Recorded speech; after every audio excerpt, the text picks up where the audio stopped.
আসসালামু আলাইকুম। আজ আমি একটি শাড়ি দিয়ে গ্রাউন কাটিং করব। প্রথমেই আমি লাইনিংটা মাপ অনুযায়ী কাটিং করে নিচ্ছি। প্রথমে আমি গ্রাউনের উপরের পার্টটা কাটিং করে নেব। উপরের পার্টের ঝুল আছে 16 ইঞ্চি, তাই উপরে নিচে হাফ ইঞ্চি করে মিলিয়ে 1 ইঞ্চি যোগ করে নিয়ে আমি 17 ইঞ্চি ঝুল নিয়ে নিয়েছি। এবার সাইডের কাপড়টা আমি মেপে নিচ্ছি কতটা নেব। কাপড়টাকে আমি 4 ভাঁজে ভাঁজ করে নিয়েছি, বন্ধ দিকটা আমি আমার দিকে রেখেছি। কাপড়ের পরিমাণটা ঠিকঠাক নেওয়া হলো কিনা সেটা আমি মেপে প্রথমে দেখে নিচ্ছি। উপরের পাটের ঝুলের মাপ আছে 16 ইঞ্চি, ওপর নিচে মিলিয়ে 1 ইঞ্চি বাড়তি করে নিয়ে আমি 17 ইঞ্চি ঝুলের মাপ নিয়ে নিলাম। 8 ইঞ্চিতে আমি ছাতির মাপটা নামাবো, তাই 8 ইঞ্চিতেও একটা দাগ দিয়ে নিলাম। গলা কাটিংয়ের জন্য আমি 2.5 ইঞ্চিতে একটা দাগ দিয়ে নিচ্ছি। পুটের মাপ আছে 14 ইঞ্চি, তার হাফ নিয়েছি আমি 7 ইঞ্চি। এই দিকেও 8 ইঞ্চিতে আমি একটা দাগ দিয়ে নিলাম। এবার দাগ দুটোকে স্কেলের সাহায্যে মিলিয়ে নেব। এবার নিয়ে নেব ছাতির মাপ। ছাতির যা মাপ আছে সেই মাপটাকে 4 দিয়ে আমরা ভাগ করে নেব। পুটের মাপ নিয়েছিলাম 7 ইঞ্চি, তাই নিচেই 6.5 ইঞ্চিতে একটা দাগ দিয়ে নিই। ছাতির মাপ আছে 38 ইঞ্চি, 38 ইঞ্চিকে 4 দিয়ে ভাগ করলে 9.5 ইঞ্চি, 9.5 ইঞ্চিতে একটা দাগ দিয়ে নিয়েছি। আর বাকিটা আমি বাড়তি কাপড় রেখেছি। আর উপরের পুটের 7 ইঞ্চি থেকে 6.5 ইঞ্চিতে আমি একটা দাগ দিয়ে নিলাম। এবার এখানে আমি কোমরের মাপ নিয়ে নেব। এখানে কোমরের মাপ আছে 30 ইঞ্চি, তাই 4 ভাগে ভাগ করে হয় 7.5 ইঞ্চি। 7.5 ইঞ্চিতে একটা দাগ দিয়ে নিলাম। এখানে নিচের দিকে আমি টেকিন দেব। টেকিনের জন্য 1 ইঞ্চি আর বাকিটা এক্সট্রা কাপড় আমি রেখেছি।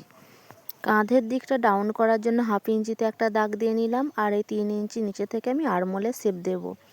আর এই কোণা থেকেও আমি 1.5 ইঞ্চি দূরত্বে আরমোলের শেপটা দিয়ে নিলাম। কাঁধের এই ডাউনের দাগটা গলার এই দাগটার সাথে মিলিয়ে দিলাম। এবার এই দাগ দুটোকেও মিলিয়ে দিচ্ছি এবং দাগ অনুযায়ী আমি কাটিং করে নেব। হাতা কাটিংয়ের জন্য এই অংশটাকে আমি মেপে নিলাম। এই জায়গাটাতে আমি হাফ ইঞ্চি ডাউন করে দিচ্ছি, যাতে সাইডগুলো নিচের দিকে নেমে না যায় তার জন্য। এবার দেখুন আমি দাগ অনুযায়ী কাটিং করে নিচ্ছি।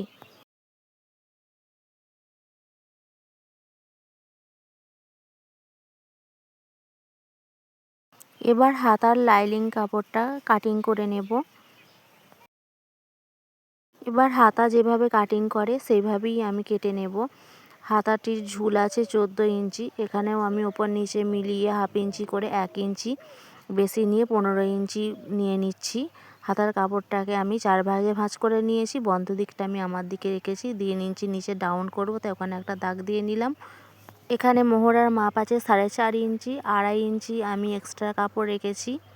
3 ইঞ্চি নিচে থেকে আমি হাতার শেপটা ডাউন করব।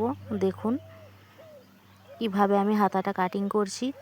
কাপড় বাঁচানোর জন্য এই কাপড়টাকেও আমি সাইডে জুড়ে নিচ্ছি।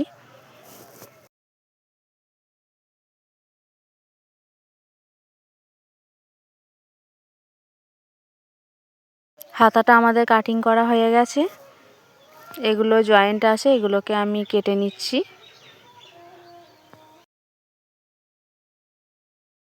এই কাপড়টাকে আমি মাঝখান দিয়ে কেটে দিয়ে নিচের পাটের দিকে যতটা হবে ততটা আমি লাগিয়ে দেব। এই আঁচলের দিকটা আমি উপর পাটের দিকে দেব, তাই এই অংশটা আমি উপর পাটের জন্য কাটিং করে নিচ্ছি। দেখুন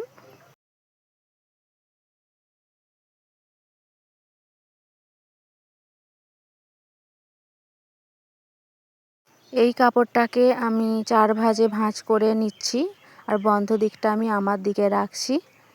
এবার এই কাপড়টার ওপর লাইনিং কাপড়টা বসিয়ে সেই দাগ অনুযায়ী আমি কাটিং করে নেব। উপরের পার্টটা আমাদের কাটিং করা হয়ে গেছে। এবার আমি হাতাটা কাটিং করে নেব। হাতা কাটিংয়ের জন্য আমি কাপড়টাকে 2 ভাঁজে ভাঁজ করে নিয়েছি। উপর দিক থেকে একটা আর এই নিচের দিক থেকে একটা আমি হাতা কাটিং করে নেব। দেখুন এইভাবেই আমি বসিয়ে হাতাটাকে কাটিং করে নিচ্ছি। লাইনিংয়ের বন্ধ সাইডটা মেন কাপড়ের বন্ধ সাইডটার দিকেই রেখেছি। এবার এই হাতার মাপ অনুযায়ী আমি কাটিং করে নিলাম। নিচের দিকের পার্টটা আমি কোমরে কুঁচি লাগাবো, তাই কাপড়টাকে আমি সোজাভাবেই কাটিং করে নিচ্ছি। নিচের পাটের ঝুলের মাপ আছে 35 ইঞ্চি, এখানে 1 ইঞ্চি আমি এক্সট্রা ধরে 36 ইঞ্চিতে একটা দাগ দিয়ে নিয়ে নেব ও দাগ অনুযায়ী আমি এটাকে কাটিং করে নেব।